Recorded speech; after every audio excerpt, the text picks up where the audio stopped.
He wasn't going to be swayed by the world. He said it like it is.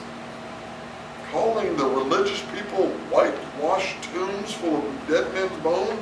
What? And people have got this little, oh Jesus, man, he's a warrior. You know, wait till he comes back and gets it. He told it like it is. And he has told it to us in his word.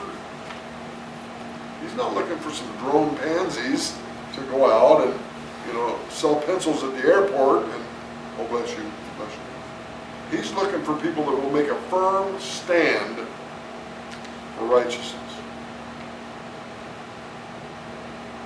Anyone then, this one here is almost like off subject, but it is so important, this last sentence. Anyone then, and remember guys, once you've learned the truth, remember this scripture. Anyone then who knows the good he ought to do, if you know what's right, and you know that the Lord Jesus would expect you to do what's right, who knows the good he ought to do and doesn't do it, sins. And I'm telling you, it's so amazing to me when I hear people say, oh, but I'm covered by grace. Treating grace as a license to sin is very dangerous territory. Very dangerous. But it happens a lot. Do you know that there's no forgiveness of sin without repentance? The Bible says without repentance. Repentance means grieving for your offense and stop it. Turning the other direction, going the other way. And I'm glad that this is God's word, not mine. Because this would be damning coming out of my mouth if it wasn't written here. And you guys will hate my guts. Guys, it ain't about me. I'm just giving you God's word. What you do with it is between you and Him. I just want to be here and love you, man. That's what my goal is. When you go through hard times, I want to embrace you and love you. Like the Lord Jesus would. And is.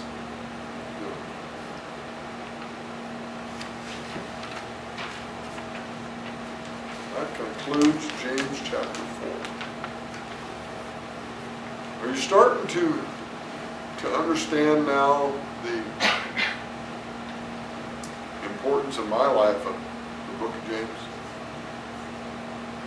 The book of James changed this guy radically. This is what I first learned when I came into ministry back in '85. I said, man, this Christian stuff is serious.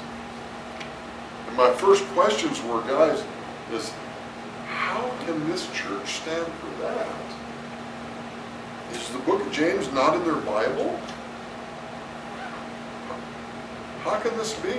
How can they be supporting those issues? How can they be in ministry and clergy and be gays and lesbians? How can they do that? Is James not in their Bible? Well, someone lived their life like that, but it's not. But I'm going to tell you guys the truth, no matter what. And I tell you, there's been a lot of people leave our church because of it. But I'm telling you, I'm not going to change the message. I'm just not. Some of you will appreciate that. The rest, sit at home and watch Joel Osteen. I'm not compromising with God. I will not. I'm not going to die and go to heaven and God say, why didn't you tell them the truth? God's truth is freedom in our lives. That's what it's for. It sets us free. It does not put us in bondage. It sets us free. You got to start looking at it like that. I don't know about you, but I want my Father to love me enough and care for me and provide for me. But I can't do it. I just can't do it without Him.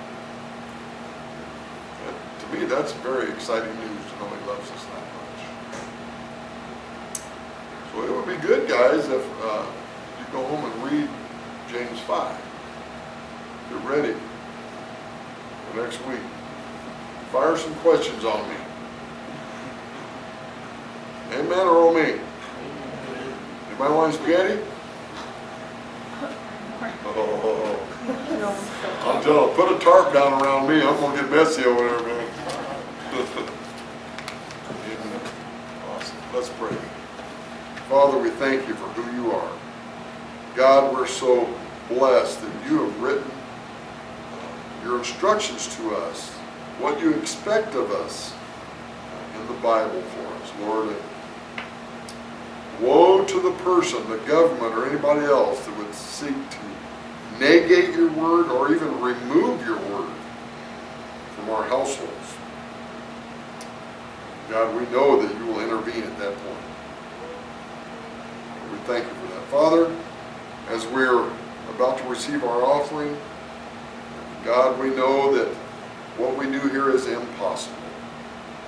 And that there is nothing that we can do that would be able to meet all the needs that we have and all the bills.